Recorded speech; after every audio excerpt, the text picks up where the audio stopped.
Okay, shalom everybody. We're at the Lopez family in our weekly Parashat class. It's Parashat Miketz 2016, Tafshin Ayin Zayin. Be'ezrat Hashem, we're going to go over the Parashat. It's a beautiful Parashat, very interesting topic. If you have any questions during the class, don't hesitate to ask. We've learned last week about the dreams of Yosef, the dreams of the baker, the butler. We asked a question last week. If dreams are real, can dreams come true? We got to the conclusion that it's, of course, if you want to know more details, go ahead and watch the class from last week for Parashat Vayeshev. This class is dedicated for the neshama of Ayala, Leilu Nishmat, Ayala Rivka Bat Nadra Yaakov Ben Leah. Refuah Shalema to all Am Yisrael. The Parashat Miketz always fell on Hanukkah. Parashat Miketz has 146 pesukim. And it talks about another dream. The Torah spends so many words in pesukim about dreams. It's a serious thing. It's a serious matter. And it says that, just to give you an overview, really quick, the situation is as follows. Pharaoh is the king of Egypt. Yosef is in the desert. His brothers, the whole family, still in Eretz Canaan, Eretz Israel to be. Yosef was outside of the land of Israel, Eretz Canaan, for already 13 years. Right? He spent 1 year in the house of Potiphar. Potiphar was called Sar HaTabachim. What does this mean, Sar HaTabachim? He's the executioner. He is in charge over chopping the head of the enemies, those who resist the regime, and so forth and so on. Yaakov was a very successful man in his house. The wife of Potiphar, she was a very beautiful woman. Her name was Zilicha. She tried to hit on him. He didn't comply, didn't want, and he was thrown to jail. He asked many questions from this parasha. It's a beautiful parasha. Everybody knew eventually, bottom line, that he didn't really do what she claimed he wants to do, his wife of Potiphar. Otherwise, they would kill him. He's now in jail after spending 1 year in the house of Potiphar. He's 1 year. After that, 10 years. And then an extra 2 years, we'll see why. So, bottom line is 13 years at the jail, which is a pit underground, horrible place to be.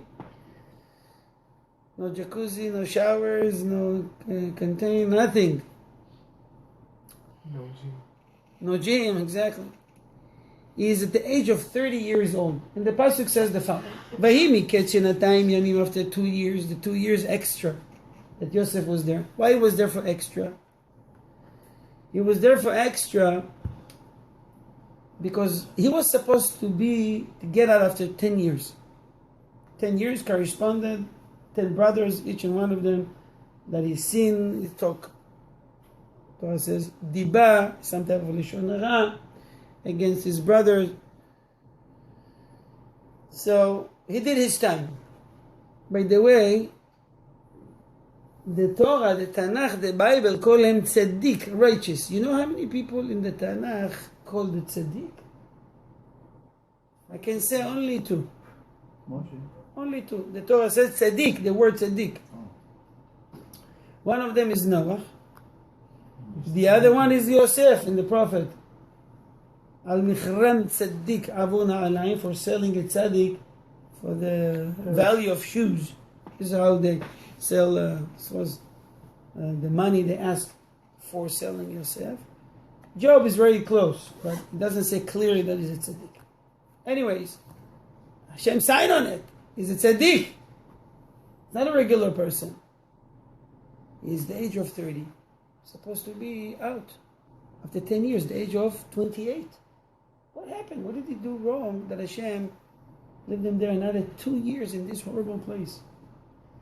So if you go back to the last parasha, you will see that talking about the dreams of the butler and the baker. And he gave an interpretation to the dreams of the butler, which says, bottom line, you're going to go out. You heard the dream. You're going to go out. And Pharaoh will put you back in your position. You'll be in charge of bringing the wine and the alcohol and drinks to the king. Fine. The baker heard that. He said, wow, this is very nice of him. I'm going to tell him to. He shared his dream with Yosef, and Yosef told him, you're going to die. 3 days. Within 3 days, you're going to die.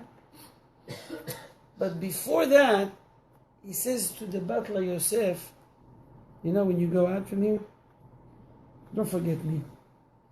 Mention me to Pharaoh. You know, he told him, I'm here, I didn't do anything wrong. I'm a Hebrew, I'm a family of the Hebrews. One mistake, first mistake, he says, mention my name to Pharaoh and get me out of here. He says to him, Zechartani, remember. Rabbeinu Bachia says, for the 2 words, two words he says. Hizkaratani, when you go, you be near Pharaoh, mention my name to him. Hizkaratani, vehotzetani, get me out of here. For 2 words, for every word he said, you got 1 year inside. For 2 words. Yeah. And I'm asking a question. There is a word we call hishtadlut. Efforts. You got stuck in the jail. What do you expect? You make all the efforts you can to get out of there. Hashem is punishing Yosef for making such an effort. You want to go out. Be a free man. Hashem punishing him for every word. The Mefarshim says, yes, because one should rely on God and trust Hashem 100%. 99.9 is not enough. If you do that, Get punished. You're safe completely. Yosef, for his level, you shouldn't say anything. Interpret the dream, let him go. Hashem didn't forget you. But now, you rely on human being, flesh and blood power. It's fine. Hashem will leave you in his hand. That's the rule. When Rabbi even Pekudah in the book Chovat HaLevavot, in the chapter of the Bitachon, he says that he speaks about the Bitachon, trust that one should have in Hashem, in length. And he says that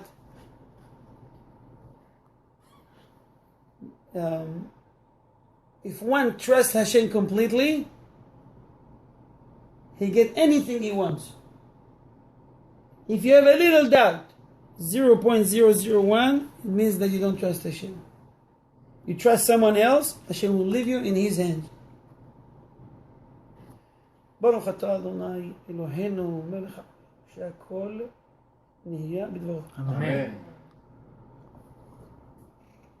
Okay, now I'm not going to go through the whole dream with Pharaoh, just in general. The idea was the following.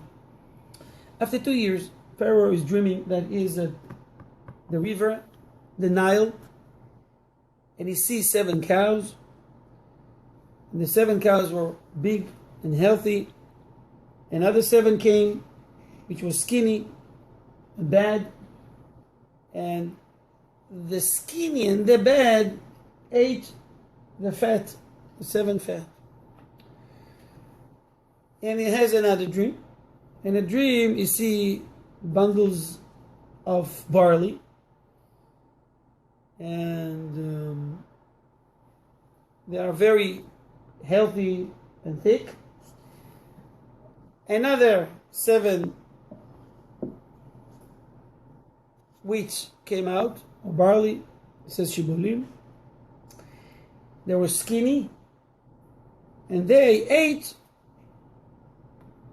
the healthy barley that came before them. That's just I said, yeah, strange.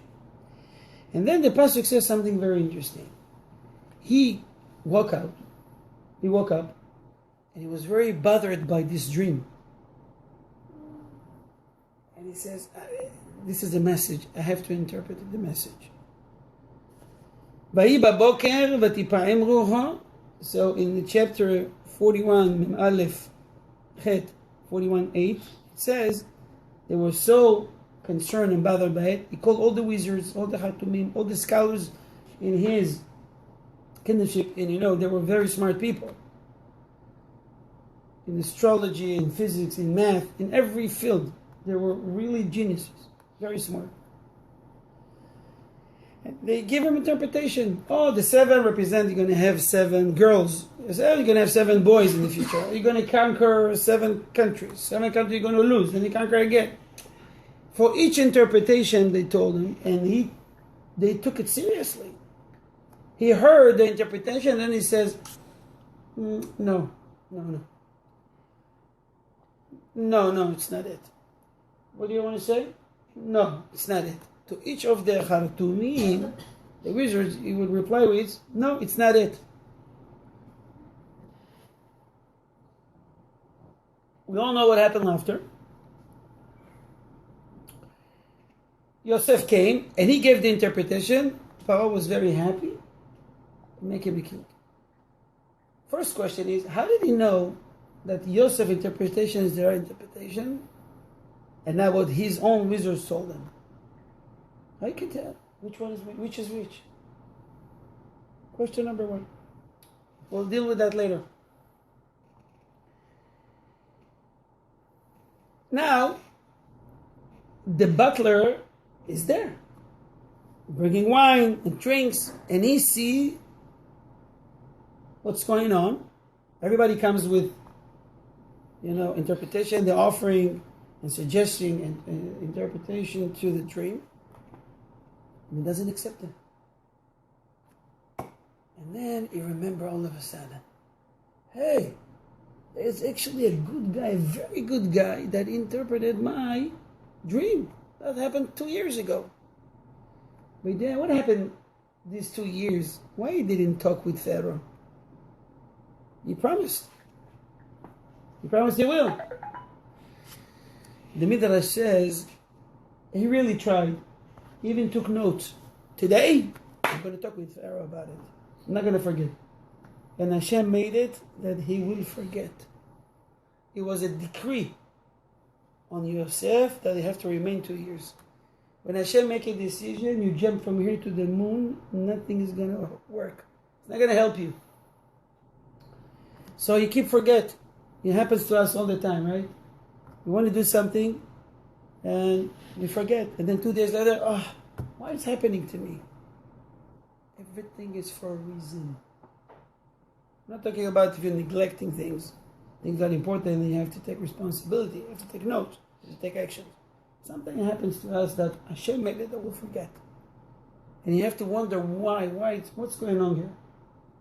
If you forget to do good things, Hashem preventing us from doing good things that we can get benefit from it, maybe we're not worthy, we're not deserve it, maybe we're not good enough. You have to rectify something, you have to fix something. Something to think about. Now he's talking to Pharaoh, and he said to Pharaoh, and he told him the following. Oh, I'm sorry. My sins, I remember my sin today. I have sinned to someone. Remember what happened, Pharaoh? He's talking to Pharaoh. Pharaoh was angry. He put us in the jail. Butler, me, and the baker. Baker died. And I was saved. And we had a dream. And the dream, he interpreted, And exactly as he said, happened. Baker was executed, and I was out. This guy, everything he says, bingo. By the way, question. Butler, what was the problem? He served wine to Pharaoh, and he found in it a fly. The baker saw pita, lava, to the king. He opened it, and then he see inside a little rock, dirt. In both cases, something not appropriate, dirt, was found in the food. Why the baker was executed, the butler was exempt? It sounds like it's not fair. So you have a suggestion? The butler, if he pours wine, he pours and a fly can come inside the cup. Correct. The baker, if he bakes, he needs to make sure that there is nothing Exactly. inside. Very good. As Barel says, it's a big difference. Because it's close to honest what happens to the butler. I mean, everything was clean. On the way to Pharaoh, unintentionally something, a fly, a mosquito can come and land it. It's something it's hard to control. But if you bring a bread with dirt in it, which means you didn't clean it, the flour was not sifted. And this is a sin, it's a crime. This is why. Now, he's telling the Pharaoh, there's a guy. Listen how he described Yosef. And this is why the Midrash says, Minayin Shareshaim. How do we know when the wicked, when they do a tovah, when they do a favor to you? Tovatam eina shelema. The favor is not complete. It's not good. It's always something not kosher mixed with it. They're not doing it with a good heart.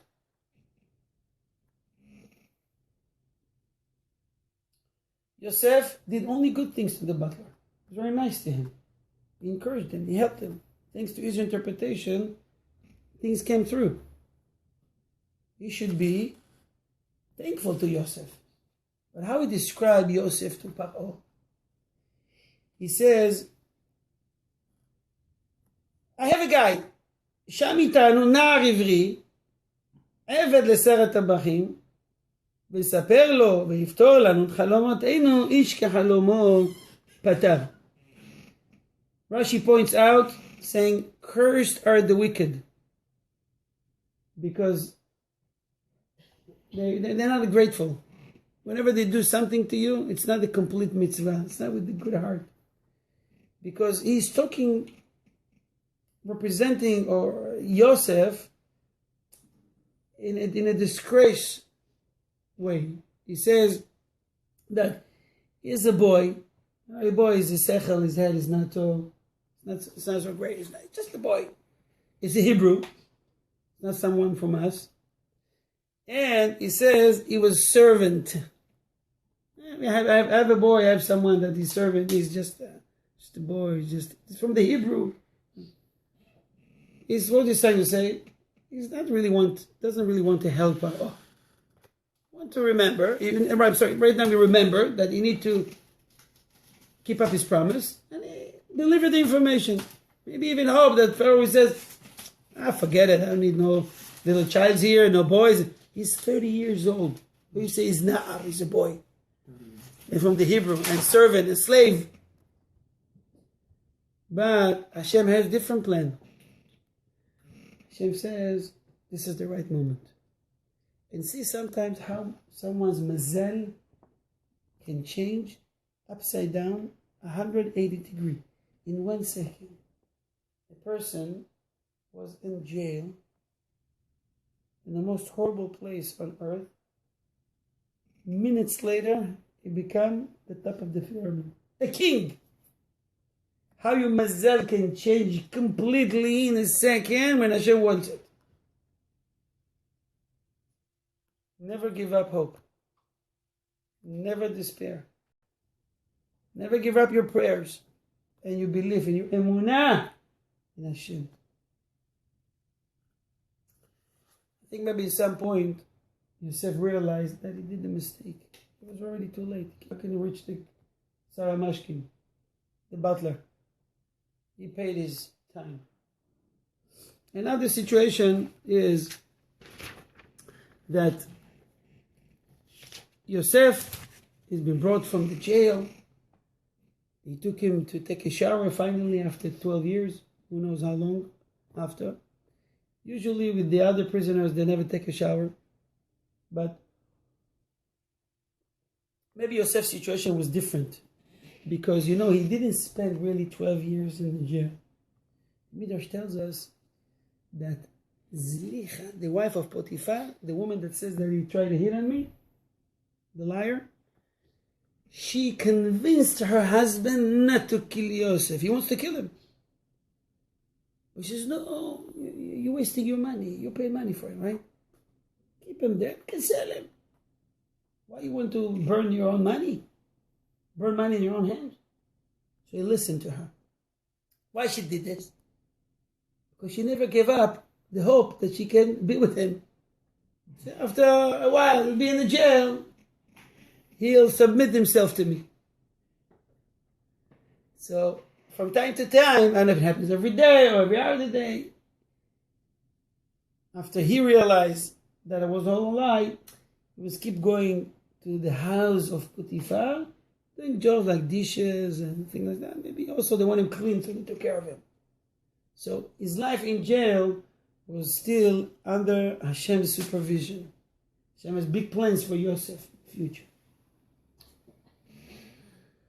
Now, Paro see Yosef, a very beautiful man. His beard is fixed. He's after shower, they dress him up, and stand before the king. And then he says to him, Mister, I had a dream. Nobody can interpret the dream, can tell him what is this about. And I heard about you, that you're the one. You're the best. What people would do, you have to take advantage. He says, I've experienced for many years. Thank God. You know what Yosef said? Vaya'an Yosef. Every time the word Torah says the word Vaya'an, Ya'an means out loud. He wants everybody to hear. Bil'adai Elohim Ya'anet Shelom Par'o. 41:16. He says, me, I'm nothing. Everything is from Hashem. He didn't brag about his experience, his wisdom, nothing. Me, it's all Hashem. Yosef, the word Hashem was in his mouth all the time.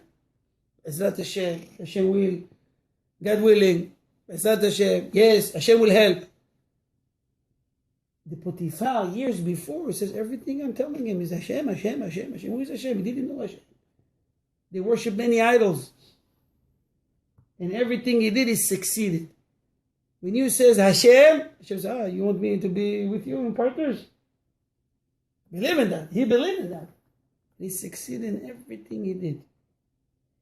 He came to the level you won't believe. The Midrash says that he had a picture. For example, Potiphar, he wants to test him. So I would say to him, can I have some tea? So he come with the tea and he pour. Actually, I asked coffee. Coffee, I'll give me another cup. Give him a cup, he pour coffee. No, I want wine. Wine, give me another cup. Give him another wine. Potiphar was amazed. He said, tea, coffee, wine. He said, this is witchcraft. It's black magic. You can do something like that. And he smelled, he tastes, he says, this is perfectly like I like it. And the Torah says, Hashem matzliach beyado. Everything that he touches, succeeds. Yosef believed 100% that Hashem can change nature. There's no Hashem, there's no problem to change material. You want coffee? Coffee. Tea. It's not magic. I am Hashem's servant. He was so amazed by it, he made him the CEO of the house. A boy, just a child. Now he's standing before Paro. You need to interpret the dream. And he says, no, me, I'm nothing. Just Hashem. So Paro tell him the dream. Yosef here. And Yosef saying the following. You know, the dreams you had, talking about the future. You're going to have years of abundance. You're going to have a lot of food in this country. And after that, immediately, 180 degree, a famine. Nothing. You're not going to have any food. And not only here, around all the Middle East. Everybody will be starving. And then he says, you know, I would suggest that you appoint someone that can be in charge, someone smart, someone wise, and you put people that will collect food and put it in storage and take notes.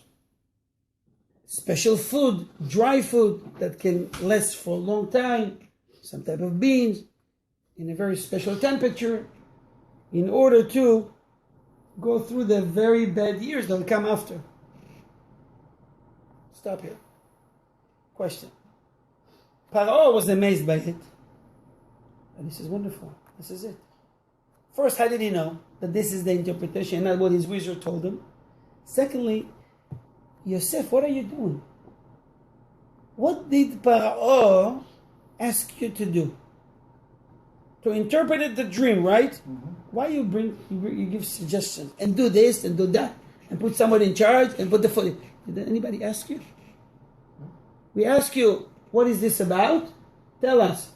7 years. It's going to be abundant. It's going to be a lot of food. 7 years of famine. Thank you very much. Go home. He started to give advice to Paro. Oh, we become the king consultant. What is this? It's a chutzpah. Are you going to tell me what to do? It's not your business. I don't know what to do. Who are you to teach me a lesson? What's going on here? Lessons for life. Answer question number 1. Yosef interpreted the dream and Pharaoh says, this is it, bingo. You know why? Because Pharaoh, when he had the dream, he also had the interpretation, he just forgot it. When he heard the wizard, he said, no, all day long. But this is it! Wow! Now you remind me, this is the interpretation.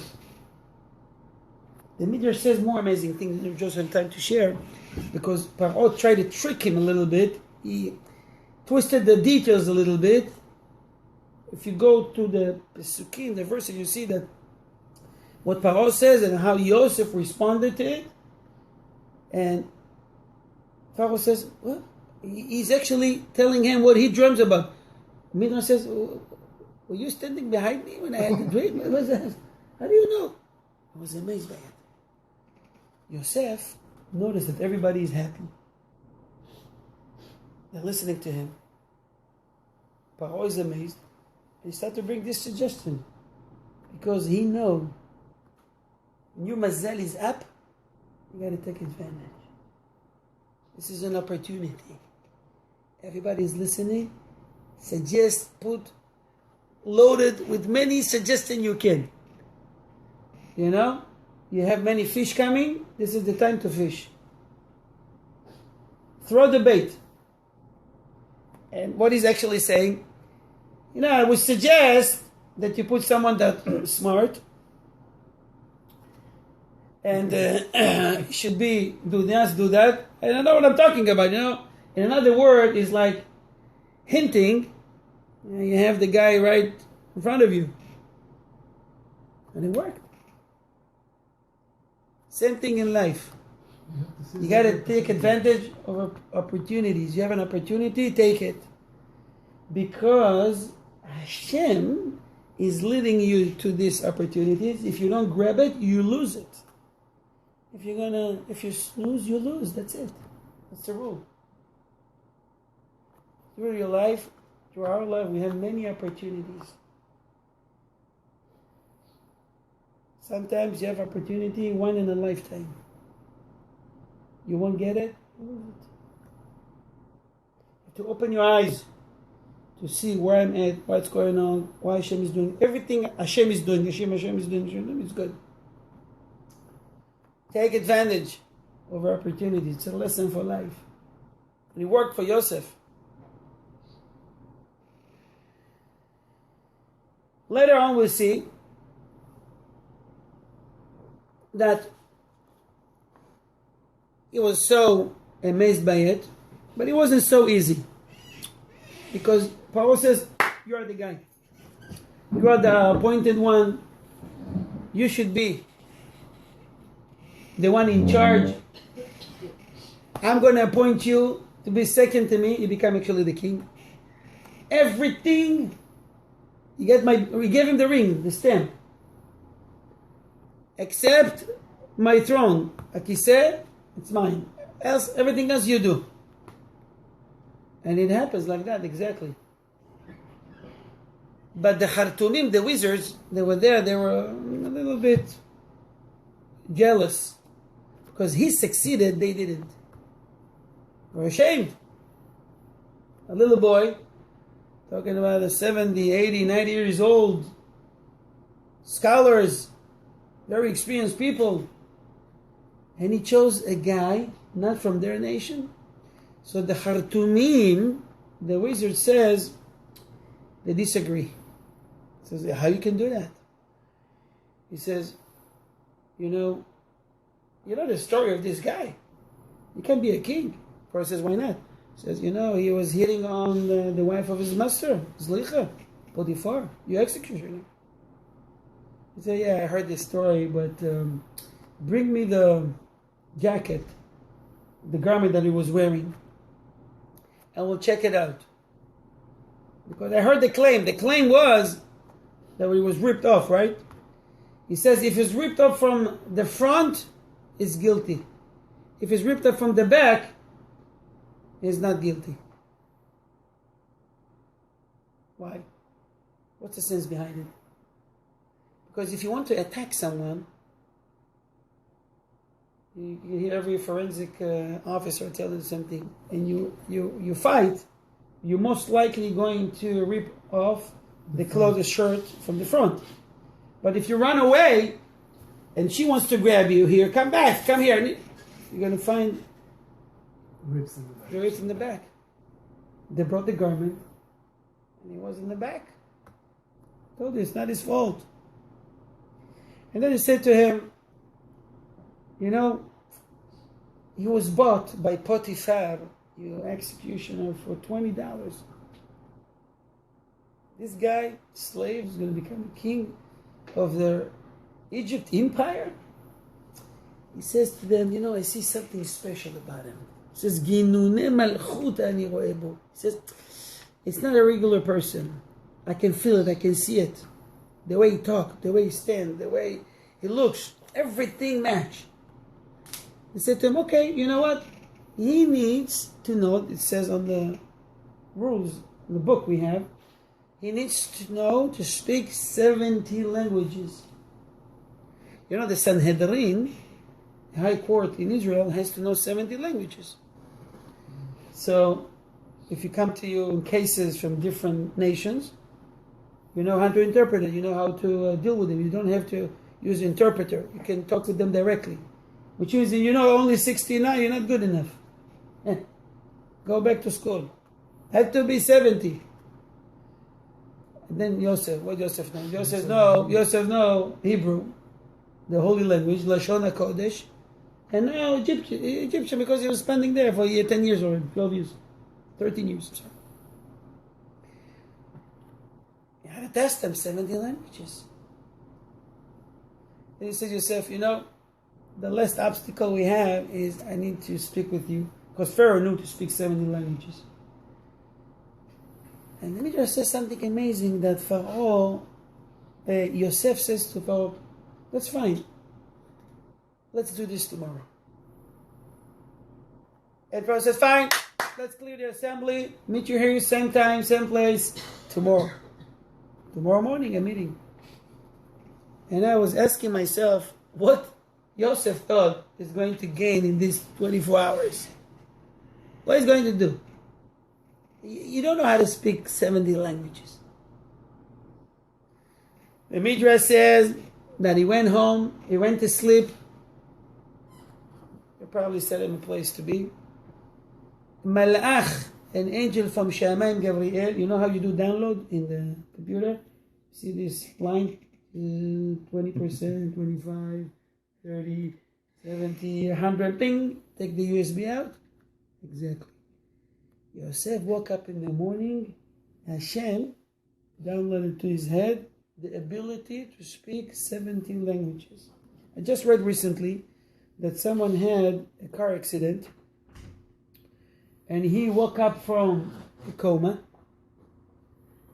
and he was able to speak after that, I think around 5 or 6 languages he never spoke before. He didn't know the ability that he has. Ancient French and English and German. Unbelievable. Fluently. The next day he comes. He speaks with Pharaoh. Everything he tells him, he has a reply. This language, and Canaanian, Palestinian, and this and that. All the words. All the sentences, all the correct answers, exactly with the accents. 70, mark, check mark. Then he says, I have one more for you. And he said to him, Ma shlomcha? Akol beseder? Ma Hashem shelcha? Speak to him in Ivrit. And Pharaoh is, what kind of language is this? He says, this is Lashon HaKodesh. You know, only 70 people in the world speaking this language right now. He says, shh, what are you doing? I don't want anybody to know that you know one language extra. They're going to kick me out, they're going to put you. Mm-hmm. Shh, let's make an agreement. And he shook hand and he make a swear. Yosef swore to him that he'll never tell anybody that he knows extra language. Remember this detail because we're going to meet this detail later on in another parasha. So Paro is giving the ring and the authority to Yosef. Such a big change. All of a sudden, just like that. Never lose your hope. You trust Hashem 100%, Hashem with you. Okay. Next. I was asking myself why he was waiting one day. Did he know? I don't think he knew.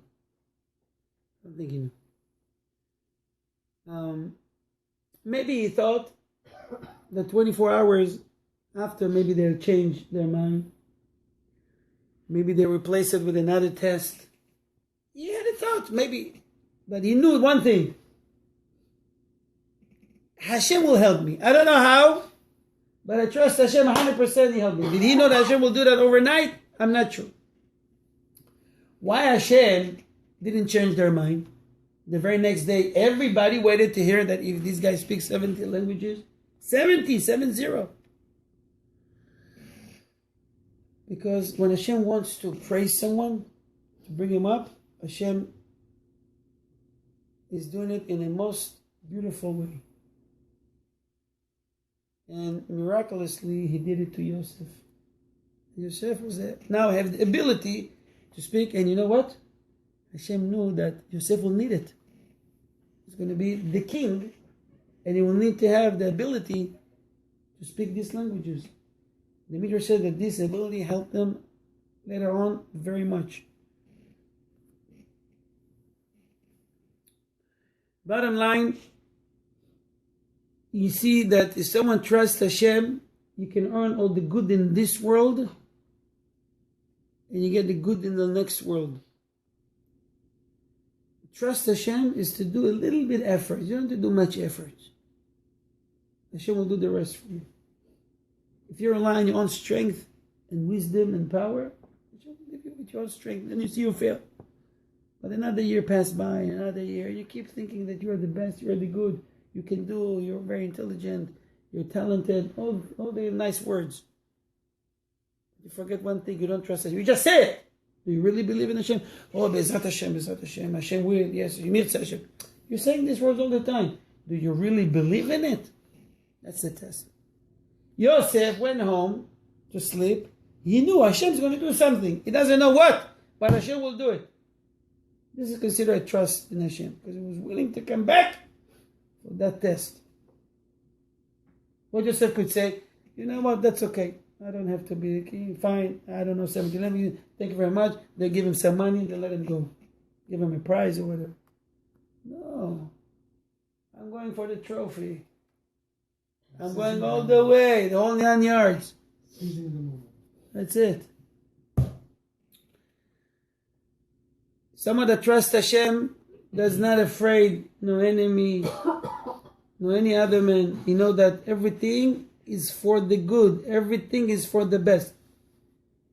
And if we go back to the title of the class, that everything happens to us is for the best, the answer is absolutely yes. Even bad things? Absolutely yes. Good things to reward you. Bad things, most likely, when you get bad things coming toward you, is to rectify. To pay now. It's better to pay here, not to pay in the next world. So it's also good. It's better to pay $1 here than $1 million later. Check mark. Paid.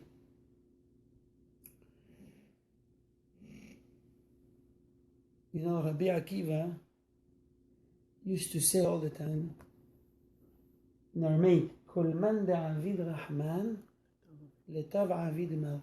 Everything that Hashem do is for the best. One day, Rabbi Akiva, he traveled. So he took with him like a rooster. It's a chicken, right? Mm-hmm. Rooster, right? Rooster. A donkey and a candle. What's the rooster for? This is my alarm clock. I wake him up. What's the candle? He can read. He can do whatever he needs to do. What's the donkey? To ride on. He has some luggage, or else he will have to carry it. Fine. He went to a nice village that he saw. He says it's going to get dark soon. He was looking for a place to stay. Rabbi Akiva. He knocked on the door and he says, you know where there's any place I can stay overnight? You know, back then it was really dangerous. It's not like today. You have lights. Almost every house has lights. People used to come back from work very early. This is why you're lighting this Hanukkah. This is the second candle tonight. Around 6 o'clock. This is one time people come back from work. Back then it was exactly the same time. Because it was dark outside. It was dangerous to go out. No lights. People even in the house, they use minimal required. It costs money. The oil. The burning material. Knocking on the door. People told them, yes, how can I help you? If there's any place to stay? Not sure. Try the other house. Go to the other house. No place. Everything is booked. There is no room in that place. Every house, you see, it's already get dark. He says, Hashem, I love you, Torah. I'll do everything I can. He never complained. The first one that shut the door in his face, he says, it's also for the best. Not the house. No, that's for the best. Go to the hotel, everything for the best. For the best. Bottom line, no place to stay overnight. So he looks around and says, okay, maybe I don't have to stay here. Toda Rabba Hashem. Hashem, Toda Rabba. He went outside to the field. Very dangerous in the field. Who knows going to come? They can kill you and nobody find your body till a few days after. Maybe. So he camped with the donkey. Turn the light on. Place the rooster. You tie something to it. String. They don't go away. Fine. Everything is cool. Sitting and reading. All of a sudden, wind. Blow the candle. Again, blow the candle again. Oh, it's for the best. Toda Rabba Hashem. Keep staying. But I'm trying to study. Candle off. Get to the point you have no matches anymore. Okay, Hashem, it's for the best. Then you hear noise. What happened? A cat came, jumped over his alarm clock, the rooster, ate it, killed it. It was a very short fight, killed it.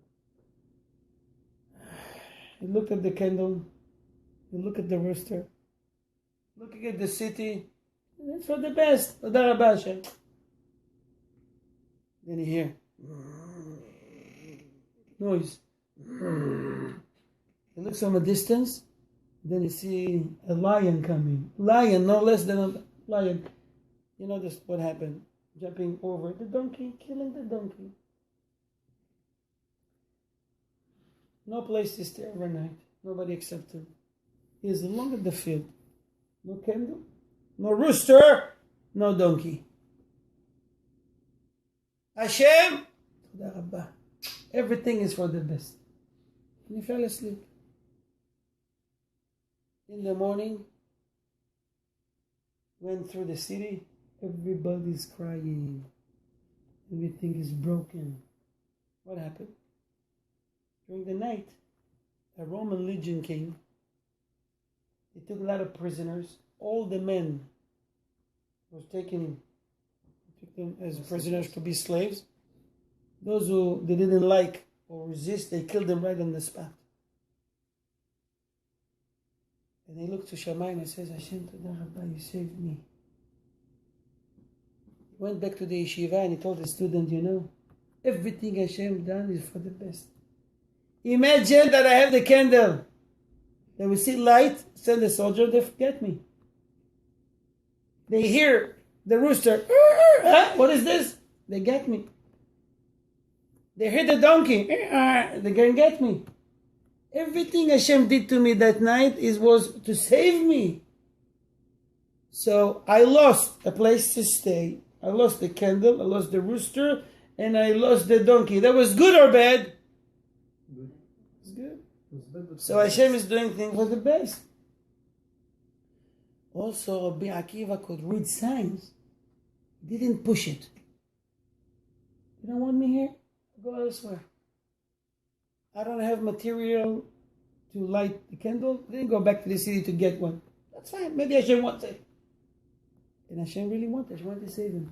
Because Shomer Nafshot Hasidav Miyad Reshaim Yatzilem.